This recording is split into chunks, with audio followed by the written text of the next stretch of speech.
working on Mama's vehicle. So I think yesterday the kids were going to jiu-jitsu, so I came out to turn on the car for morale since it was hot. So I came out and it wouldn't start. I'm like, okay. It wasn't even clicking.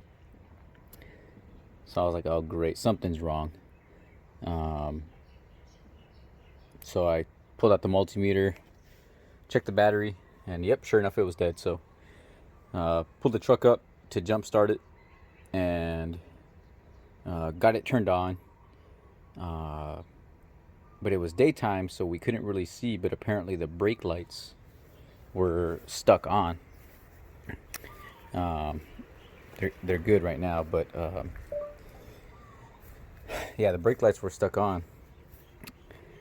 And there was some other electrical issues. It was acting weird, like the alarm, the factory alarm, was having issues. Like the immobilizer icon on the dashboard was on. So I was trying to figure out what it was, but took the dash apart completely, and here's the wiring. But somebody at one point, they installed an aftermarket alarm, and they did a good job. It was really tucked up away, hidden, but the immobilizer was back there somewhere, because it was a remote start alarm. The alarm system here, and you got the sensor, the shock sensor there. But they did a really good job installing it, so you can tell it's professionally installed. Problem was, is whenever they sold us a vehicle, they never gave us an alarm, the key fob for it. So presumably we thought it was just a factory alarm, but there's a transmitter for the alarm. So I think that was causing issues when the battery died and it turned back on. I think the aftermarket alarm essentially was activated, so it was giving us even more issues. Anyway, figure that part out. The other part was the brakes. So the first thing to check was the brake switch, pressure switch. And I put this in here right now because you can see where there's like a little plastic thing right there. Kind of a in between the metal and the actual switch itself, probably just to prevent wear. But that part just broke apart and crumbled to the floor. So it's all the little pieces there, and that little difference in the gap not closing is what caused the brake lights to continuously stay on and kill the battery. We didn't notice it because when the wife came back from the grocery store one day, it was pretty bright in the middle of the day, and we just didn't notice that the lights were on.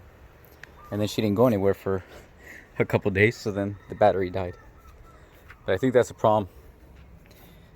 Good thing is I have a 3D printer, so I'm gonna see if I can 3D print one of those little spacers, and then I'll just either clip it in or glue it in. So we'll see. All right, so this is the broken piece that kind of acts like a cushion in a sense, or between that brake pressure switch and the brake pad. So it's pretty broken. Kind of put the remaining pieces together to get an idea of the size, and it's probably about the size of that washer as far as in diameter. So excuse my crude drawing here, but did a couple quick measurements with the dial calipers. So essentially I'm going to do is create this part first in 3D, then I'll print it out. Probably taking maybe 20 to 30 minutes to draw it up, and then maybe an hour to print it.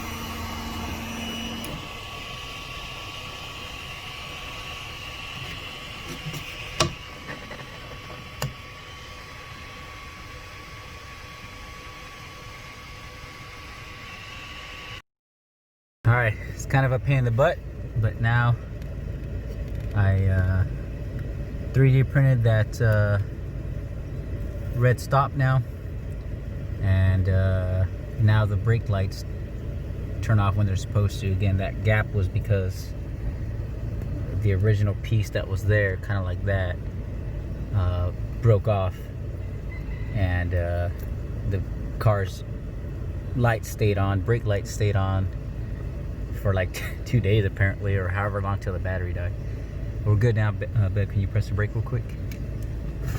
But it fits perfectly. There's a little hole in the center, and it fit perfectly. And now that gap of essentially the depth of that little plug was the difference of the switch not getting pressed in all the way. All right, release, and we're good.